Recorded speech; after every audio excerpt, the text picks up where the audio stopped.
today, ang ibabahagi ko po na naman sa inyo ay yung ibang version ng pagluto ng sinigang. Okay tayo ng garlic, tapos itong onion. Sauce natin yan. Papainit na tayo na itong ating mantika. Lalo lang natin siya pag na yellow, yung ating yung aroma ng ating onion and garlic. Lagay natin pork. Ano lang natin, eggplant.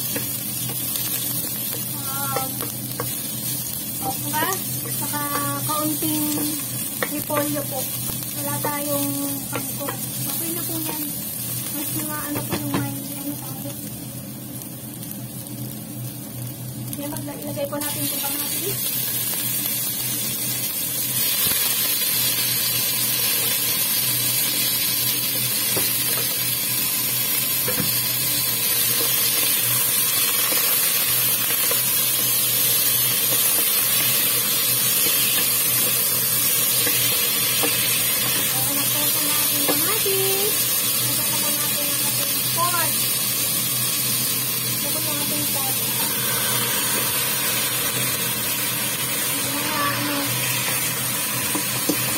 Mag-video po lang sa bawat pag ganito po paglamit.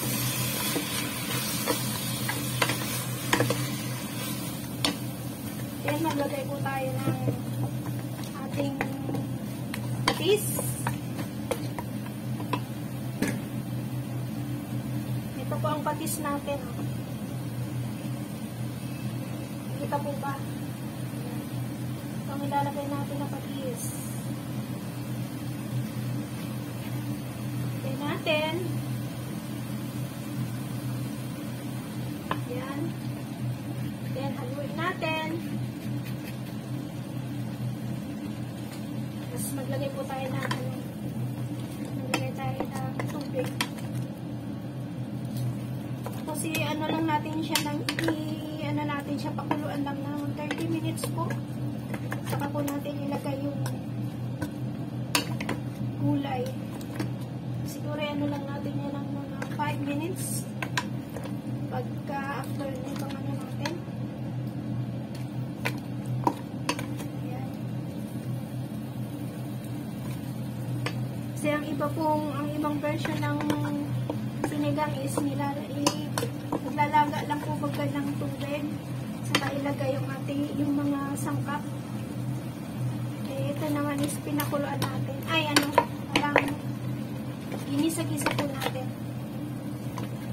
Ayan. Ganyan. Tapos maglagay na po tayo ng tubig. I-ano muna natin. I-ano muna natin pala yung please. Tayo ng tubig. Yan na natin kahit mga 1 minute. 2 minutes na lang.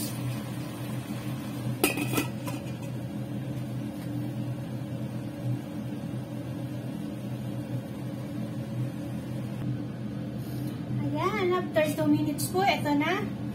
Ngayon, maglagay tayo ng tubig. Lagay tayo ng tubig. Then, pakuluan natin siya ng 5 minutes.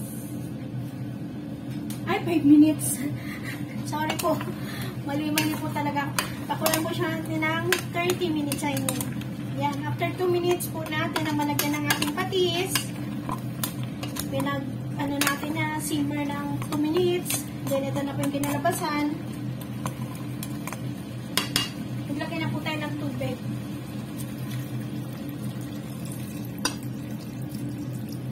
Tapos, bago po maluto bago matapos po yung ating kaya mamaya na lang after matapos po din itong pagpakulo natin. Saka po natin ilagay yung sinigang mix after 30 minutes po. Or before matapos, siguro mga 5 minutes before. Yan. Yan. Ito na. Lagyan na natin ng tubig. Then, pakuluin lang po natin siya. Takpan. And then, another 30 minutes po. Mag-wait na ng 30 minutes.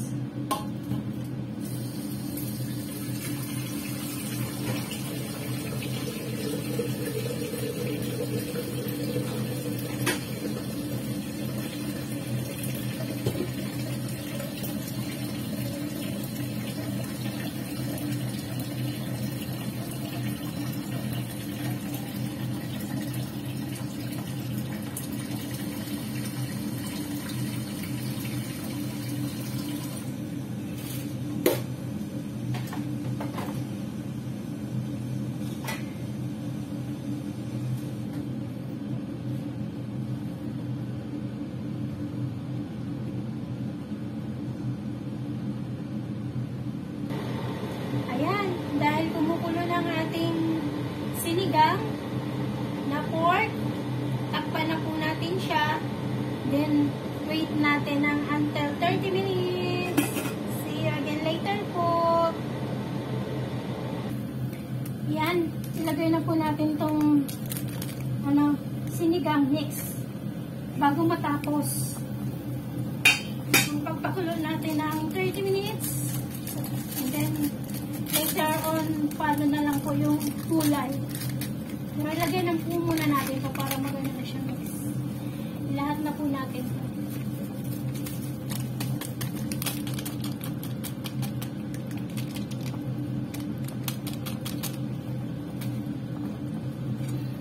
Ako'y nagugutom na rin po.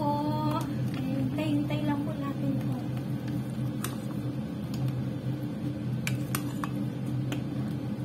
Yan, takpan po natin. Hintayin natin siyang matapos. Then, follow natin yung ating mga gulay.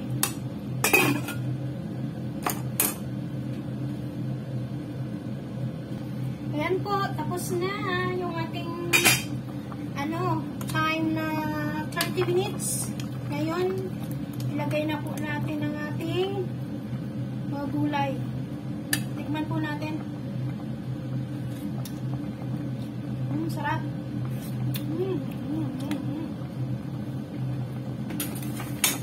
Ayan, lagay na po natin itong ating repolyo.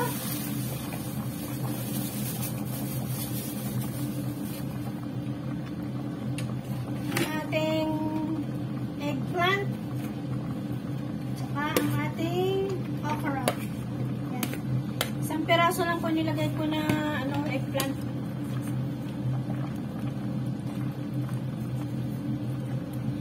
Ano po natin siya uli ng 5 minutes para maluto to. And then, kain na po tayo. Magugutom na po ang iyong lingkod. Yan.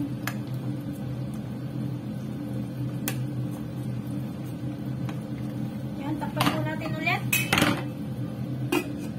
Then, set ko ng 5 minutes. Yan. Wait po tayo ng after 5 minutes. Siya nga po pala, lagyan ko ng 3 perasong sili. Dahil wala po tayong sili yung mahaba, ito pong sili na ito ilagay natin. Para may anghang po siya.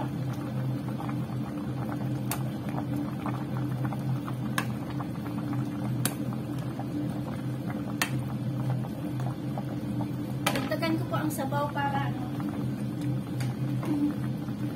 dagdagan natin ang sabaw para madami tayong mahigop. Kahit sabaw na lang po.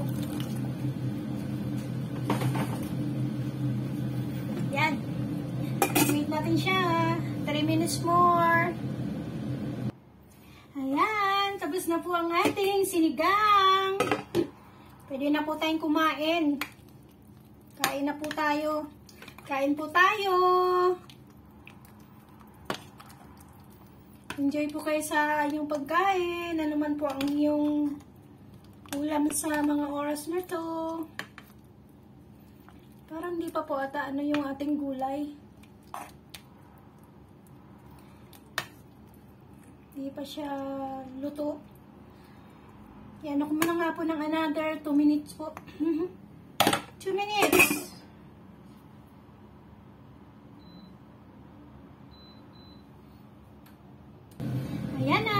after 2 minutes natin. Talagang kain na tayo. Tara po, let's eat po. Yan. Hindi kasya po ang ating ano. Hindi po kasya yung pork natin, yung buto natin. Yan.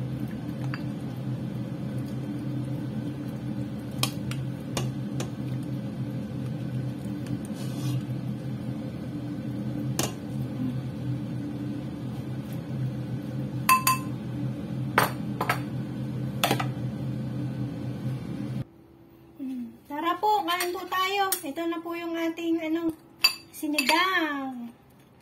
Enjoy po sa ating pagkain. Ano mo ng ating ulam.